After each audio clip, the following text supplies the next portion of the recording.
हरे कृष्ण। ओम अज्ञानतिमिरान्धस्य ज्ञानाञ्जनशलाकया चक्षुरुन्मीलितं येन तस्मै श्रीगुरवे नमः।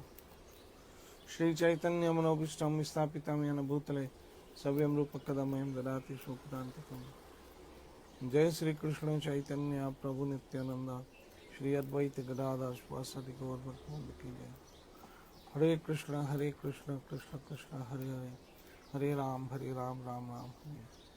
ओम नमो भगवते वासुदेवाय, ओम नमो भगवते वासुदेवाय, ओम नमो भगवते वासुदेवाय। कृष्णाय वासुदेवाय देवकी नंदनाय च नंदगोपकुमाराय गोविंदाय नमो नमः। हे कृष्ण करुणा सिंधु दीनबंधु जगतपते गोपेश गोपिका कांता राधा कांत नमस्तुते।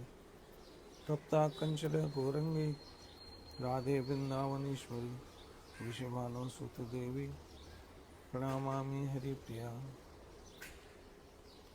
श्री कृष्ण चैतन्य प्रभु नित्यानंद श्री अद्वैत गदाधर शिवासदि गौर भक्तवृंद। हरे कृष्ण कृष्ण कृष्ण हरे हरे, हरे राम राम राम हरे। नमो विष्णुपदाय कृष्णपस्ताय भूताय श्रीमती गीतानंद स्वामी नमस्ते भक्ति पदाय जय श्री।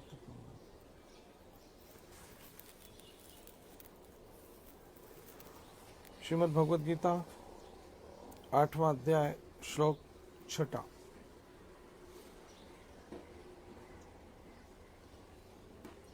भगवद गीता अध्याय 8 श्लोक नंबर 6। यम यम वापि सिमरन भावम तेजतेन्ते कलवरम तम तम एव वेति कौन्त्य सदा तद्भाव भावितः।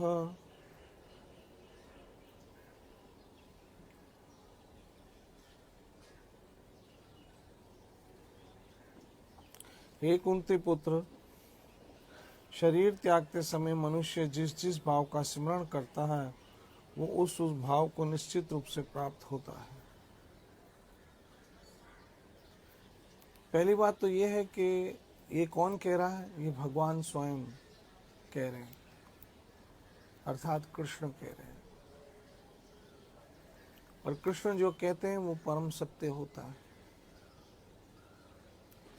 यहाँ पर ये समझाया गया है कि आपका अगला जन्म कैसा होगा, ये यहाँ पहले ही बता दिया गया है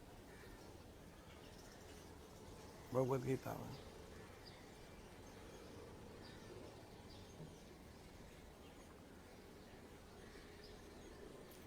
किस प्रकार से आपका दूसरा जन्म होगा ये समझाया गया है।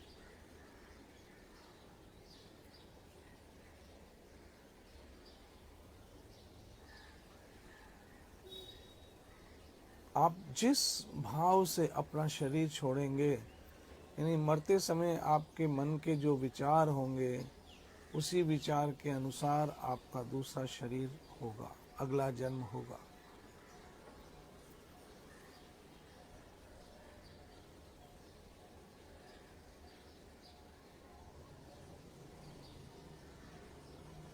यहाँ पर भगवान श्री कृष्ण इस बात को समझा रहे हैं।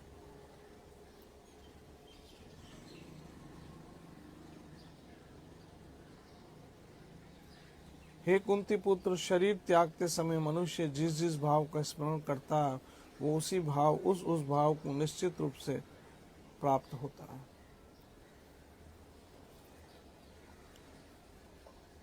मृत्यु के समय अपना स्वभाव बदलने की विधि यहाँ समझाई गई है।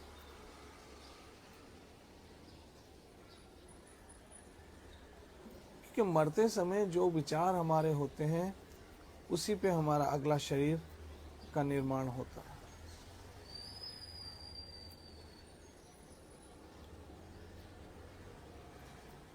अगर मरते समय हम भगवान श्री कृष्ण का स्मरण कर रहे हैं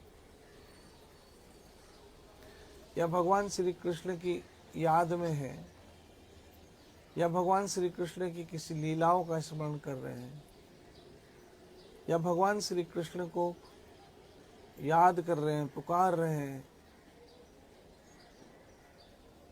तो विषय हमारा दूसरा जन्म दिव्य होगा, अर्थात हम इस संसार में नहीं आएंगे। लेकिन अगर ऐसा नहीं है और कृष्ण को हम स्मरण नहीं कर रहे और संसार की बातों का ध्यान कर रहे हैं मरते समय, तो अगला जन्म फिर यहाँ पर आएगा। ये बात भगवत गीता में भगवान श्री कृष्ण ने स्पष्ट कर दी और इस बात की साक्षी गुरु ग्रंथ जी महाराज में भी है।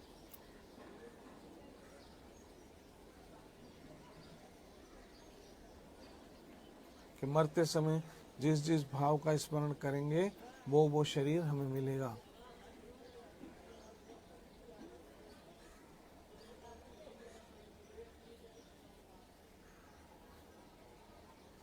इसलिए हमें सदैव कृष्ण भावना भावित रहना चाहिए, अर्थात उठते बैठते जागते सोते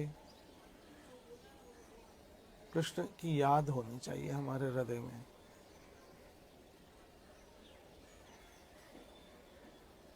और जब कृष्ण की याद हमारे हृदय में रहेगी तो अवश्य मरते समय भी वही याद में हमारा शरीर छूटेगा,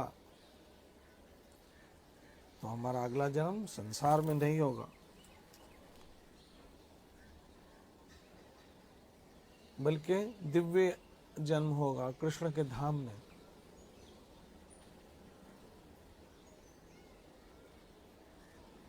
अब हमारे विचार कृष्णमयी कैसे बने? जब हम साधु का संग करेंगे, किसी कृष्ण भक्त का संग करेंगे, किसी वैष्णव का संग करेंगे जो हमें कृष्ण के लिए समझाएगा, कृष्ण के लिए बताएगा, जो हमसे कृष्ण की बातें करेगा, तो फिर हमारे मन में भी, क्योंकि जो हम सुनते हैं वो हमारे मन में उसी प्रकार के विचार आते हैं। इसलिए आप सब भाग्यशाली हो कि सत्संग से जुड़े हो, कृष्ण कथा से जुड़े हो। जाहिर बात है ये जो अभी सुन रहे हो ये आपके मन में बैठ जाएगा और यही विचार रहेंगे। तो रोज हमें कृष्ण कथा सुननी चाहिए, रोज कृष्ण नाम जपना चाहिए, रोज कृष्ण नाम सुनना चाहिए, भगवत गीता पढ़नी चाहिए।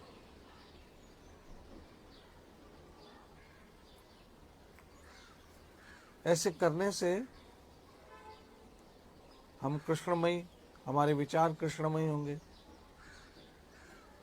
और अवश्य फिर हम कृष्ण के दिव्य धाम को प्राप्त करेंगे।